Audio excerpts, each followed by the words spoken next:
23h41, Florent Gautreau est là, Walid Chercheur est là, Johan Crochet nous rejoint. Johan, bonsoir. Salut Gilbert, bonsoir à toutes et à tous. Et oui, le groupe de la France a commencé cet après-midi avec Pays-Bas-Pologne, victoire des Néerlandais 2-1.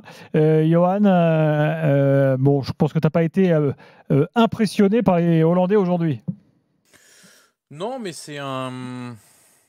ça ressemble un peu à un match de l'Italie d'hier quand même, parce que oui, en première mi-temps, les Néerlandais font vraiment un bon match. Alors il y a cette ouverture du score sur un coup de pied arrêté. Il faudra d'ailleurs faire très attention du côté de la France sur cette phase de jeu, parce que c'est l'équipe qui a créé le plus d'expected goals sur la phase éliminatoire à l'Euro, sur cette phase de arrêté, corner, coup franc, direct, indirect. Donc il faut faire très attention à ça.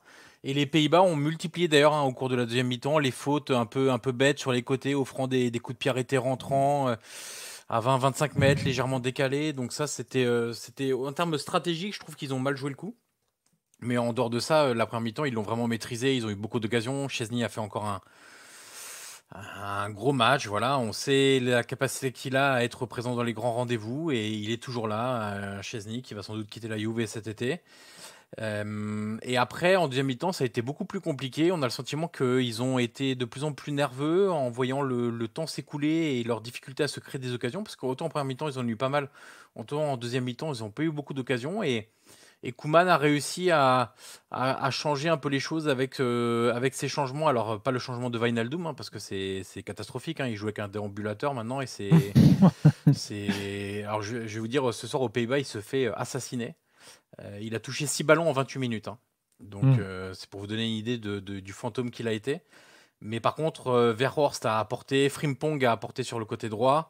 Et d'ailleurs, je ne serais pas surpris que Frimpong débute la prochaine rencontre, parce que aussi bien Dumfries sur la phase défensive, on sait que Frimpong peut jouer à deux postes, arrière droit ou ailier droit. Mais il l'utilise un peu plus haut à chaque fois. Ça veut dire que Xavi Simons n'a pas été à la hauteur. Non, Xavi. Non, Simons, il n'a vraiment pas été bon. Ouais.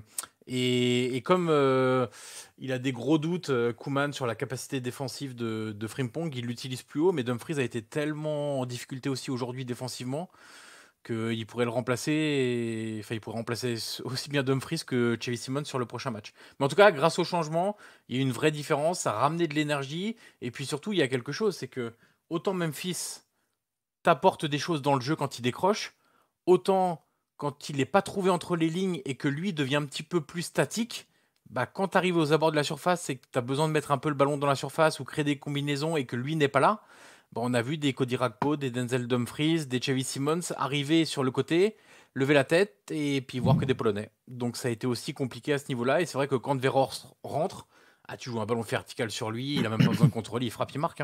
Mais c'est marrant parce que ça m'avait pensé. Alors toi, tu parles de l'Italie pour l'histoire du match, et pour la rentrée de Weghorst, ça m'a fait penser à Füllkrug parce que si tu veux, et je l'ai vu entrer en match amical dans les mêmes circonstances, non, récemment, il me semble, et marqué, oui. c'est ça. C'est ça. Et vraiment, c'est pour ça que tu dis toujours de ces joueurs, il faut les mettre d'entrée. Les mecs sont bons, mais quelque part, c'est aussi leur force et leur rôle quelque part.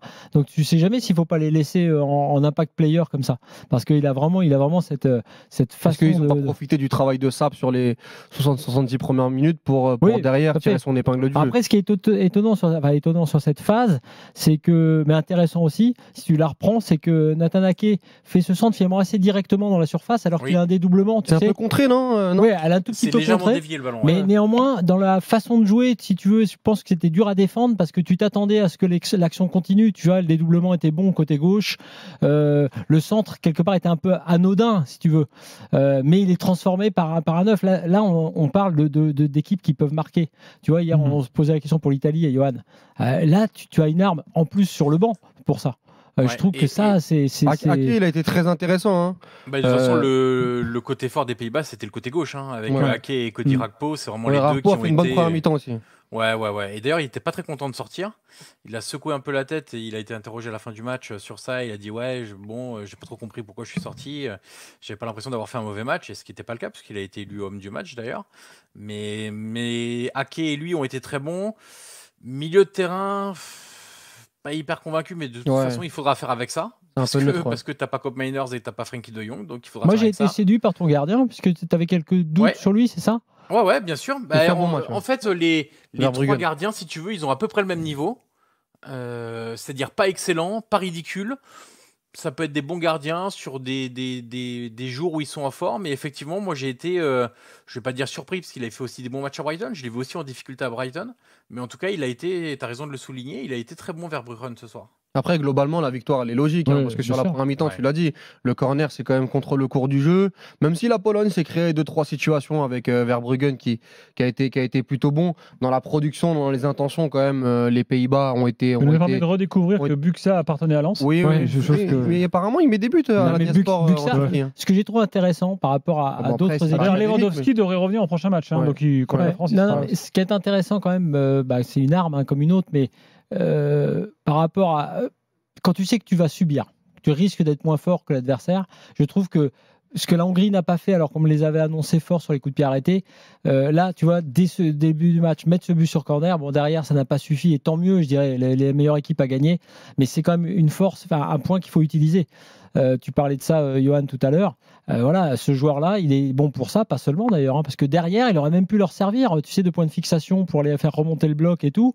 Bon, tactiquement, c'était pas inintéressant, mais il y a des limites, quoi. Après, voilà, tu joues. Mais tu sais, t'es pas à l'abri de t'en sortir en foot avec un partout sur un match comme ça. Oui, bien sûr. Mais globalement, les Pays-Bas, sur la première mi-temps, la maîtrise, le nombre d'occasions, t'as même Fils de Paille quand même quand ça cache une très très belle en première mi-temps. T'as Verman qui arrive aussi en deuxième lame en retrait, qui doit faire mieux. T'as quand même pas mal de situations, Chesney qui sort la parade sur Van Dijk là sur le corner. Donc sur la majeure partie de la rencontre, des incorporations de Dumfries, même si je trouve qu'il a été très brouillon dans le dernier geste. Puis défensivement, Zalewski lui a fait voir ce qu'il voulait. Exactement. J'ai aussi repensé pendant le match, pendant qu'on y est, que Zielinski allait aller à l'Inter Milan pour 0. Ça, c'est quand même encore l'Inter, c'est encore fou. Mais parce que j'ai trouvé son abattage encore très intéressant dans une équipe regarde qui est limitée. Le côté gauche on parlait du côté gauche des Pays-Bas, regarde celui de la Pologne. Kiwior, Zalewski et Zielinski qui est centre-gauche, ça a été aussi le côté fort de la Pologne. Mais voilà, après, moi, les Pays-Bas, je les attendais, je me disais, purée, attention au crash, parce qu'avec les blessures, le manque de fiabilité sur les grosses compétitions, c'est quand même important pour eux d'aller chercher cette victoire contre la Pologne, dans ce format 24, qui te qualifie à 80%. Donc c'est de bon augure, Ce qui est intéressant, c'est de voir que sur ce match-là, peut-être avec une configuration particulière et sans doute qu'il s'attendait à beaucoup de longs ballons, il a choisi Stéphane de Vrij aux côtés de Van Dijk, mais je suis pas persuadé que sur le reste de la compétition, ça sera comme ça. Même si Koeman en avant-match a dit à aucun moment j'ai hésité à mettre une autre composition où pour moi c'était très clair dans ma tête très rapidement. Le manque de mobilité des deux axiaux quand même sur la partie de la deuxième mi-temps où ça souffrait un peu. Moi j'aimerais bien voir Van de Ven, moi c'est mon chouchou Van de Ven, j'aime beaucoup le joueur, mais j'espère qu'il va avoir des minutes dans cette pour le moment, Walid il utilise arrière gauche. Ouais, j'ai vu. Dans un instant, on va faire une évaluation. On se concentre principalement sur les Pays-Bas parce que c'est le prochain adversaire après l'Autriche de la France. Un tout petit mot parce que tu parlais du côté gauche et du très bon match du capitaine Zielinski. J'étais un peu surpris qu'il sorte. Alors je ne sais pas s'il y a un problème physique. À la 77e, si tu regardes bien, il perd le but quand même 6 minutes après. Les Polonais. Et je trouve qu'il le sort pour le coup. On dit parfois que les changements sont faits trop tard, mais à mon sens, ils se sont un peu coupé une jambe là. Florent Gautreau est là, Walid Cherchour est là, Johan Crochet est là également, car on parle des Pays-Bas, adversaire de la France vendredi prochain. Bien sûr, on est très intéressé par l'avis de Johan. Bon, on a vu le match nous aussi, mais on aimerait faire une évaluation ensemble. Que dire du match de Depay, Johan? Comment tu l'évalues?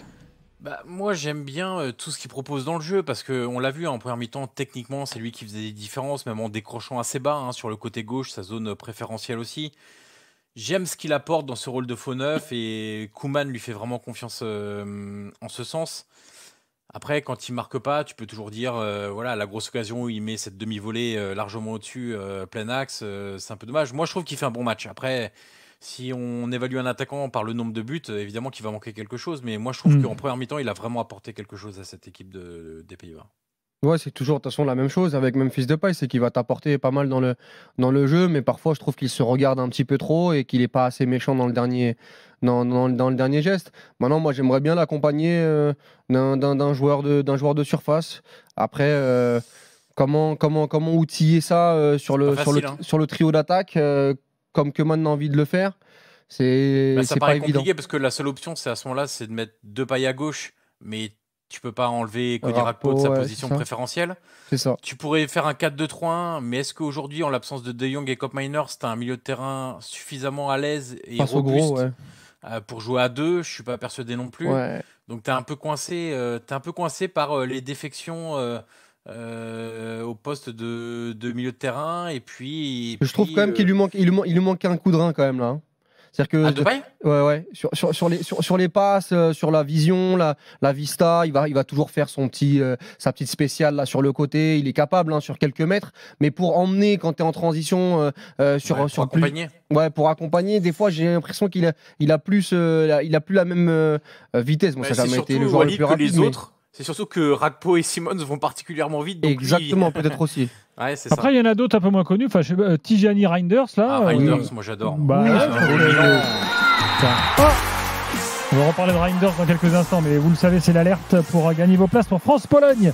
Le 25 juin prochain à Dortmund, c'est l'expérience RMC. On vous offre l'avion, les places de match, la totale. Pour participer, vous envoyez € par SMS au 732-16.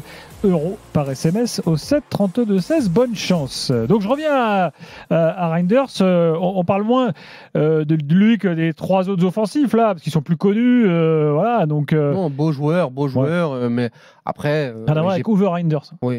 Et je crois une autre génération. Oui, il fait des choses utiles pour le collectif. Maintenant, je ne suis pas non plus transfiguré par sa performance ce soir. Moi, j'ai préféré Ake, j'ai préféré Harpo. Voilà, j'ai bien aimé l'entrée de Frimpong. Non, mais après, moi, je trouve que c'est le milieu de terrain qui apporte le plus de choses. Je trouve qu'il est extrêmement mobile, qu'il est présent aussi bien à la construction du jeu où il peut descendre assez bas sur le terrain et aussi dans les zones un peu plus hautes du terrain quand il faut faire un peu plus la différence. Et d'ailleurs, on le voit, le petit extérieur du pied en une touche qui fait la différence, qui fait le décalage en tout cas au milieu de terrain pour Ake qui amène le but ensuite. Oui. Ça vient de lui parce qu'il est capable de ça. Et moi, c'est un joueur que j'aime beaucoup qui est en train de progresser vraiment à Milan et qui va continuer à progresser et qui va devenir, moi je le vois tout à fait capable, même avec Koop Meiners et De Jong, de s'installer dans un milieu à 3 sans problème des Pays-Bas. Et en plus, ce qu'il n'utilise pas assez, qui m'a même un peu agacé aujourd'hui, il a une très bonne frappe de balle assez sèche et plusieurs fois il est à 18 mètres, 20 mètres, il veut remettre dans l'axe plutôt que de tenter une frappe enveloppée. À un moment donné, il va falloir qu'il prenne cette habitude-là aussi quand tu as un tir assez intéressant de un peu plus tenter sa chance et de ne pas être toujours à la dernière ou à avant-dernière passe. Johan, les gars, je ne sais pas si vous avez, parce qu'on n'a pas parlé de Danemark-Slovénie, mais vous avez envie de dire un mot de ce match? Oula.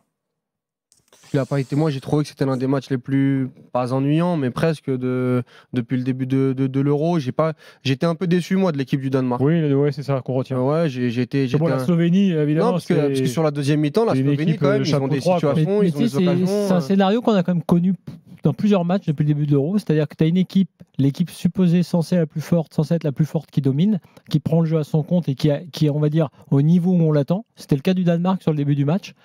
Et qui s'éteint un peu progressivement. Et quand elle n'a pas fait la diff, cette équipe supposée plus forte t'as la balle de 2-0 d'Oilund qui est très importante. Quand t'as pas fait le break, et ben derrière, t'as l'autre équipe qui se dit mais en fait, on peut le faire. Et là, la Slovénie, derrière, honnêtement, elle mérite largement. T'as aussi la barre de Česko, t'as la barre de Česko qui est avant l'égalisation, qui fait du bien, qui les remet un peu dedans. Dans les erreurs, tu sais, ça devrait être les expected erreurs, c'est-à-dire que les expected faiblesses. Je peux te dire que Schmeichel, on l'a déjà vu puisqu'on l'avait vu en Ligue 1, rien que sur la première frappe de Česko qui passe à côté. Tu regardes son jump et sa façon de se déplacer sur le côté, de toute façon il était mort si elle était cadrée. Ouais. Et que ça, on va aussi en entendre parler. Il y a beaucoup de gardiens qui étaient morts sur la frappe de Česko. Ouais, mais malgré tout, ce qui est intéressant, c'est de voir comment à la tu pars. fixette, Flo, sur Schmeichel. Moi, j'ai trouvé qu'il a des points de faiblesse. Tu verras. Moi, à mon avis. Mais moi, je te dis que tu n'as pas mieux sur le banc. Ah non, peut-être, ça c'est une chose, mais je parle vraiment pour l'équipe par rapport aux trucs qui peuvent te limiter. Mais sur les 15-20 dernières minutes, tu as Sporar qui a une grosse occasion, tu as 2-3 situations sur le côté là, qui terminent petit filet, mais qui peuvent faire beaucoup mieux pour la Slovénie. Et j'ai trouvé que dans les changements de Danois, même dans ce qu'ils ont montré au fur et à mesure de la rencontre, j'ai pas été transporté. Non, mais de toute façon, depuis l'Euro, mon cher Walid, Kasper Hjulmand, on est beaucoup à perdre un peu le fil de ses choix et de ce qu'il essaie de développer. C'est fou quand même, parce que c'était une équipe tellement, au dernier Euro, tellement enthousiasmante à travers le jeu, etc. Ouais, mais ça fait 3 ans maintenant. Puis il y a 3 ans, il y avait eu la fameuse histoire Eriksen aussi, qui a fait qu'on a beaucoup suivi le Danemark. Oui, mais il a marqué d'ailleurs ce soir. Oui, mais enfin, dans le jeu, c'était quand même, bien aussi, franchement, c'était... Parce que là, évidemment, le grand public ne connaît pas tous les joueurs, mais sincèrement, pour en connaître beaucoup et les suivre depuis longtemps, même quand ils étaient au Danemark, il y a vraiment des bons joueurs dans cette équipe.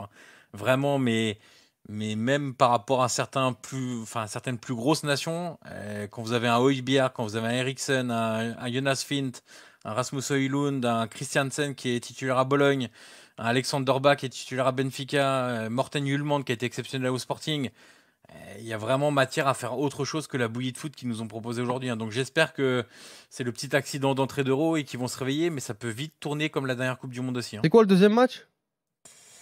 Très bonne question. Il joue l'Angleterre direct ou il joue Oui, c'est l'Angleterre. Ah, c'est l'Angleterre. Oh, attention.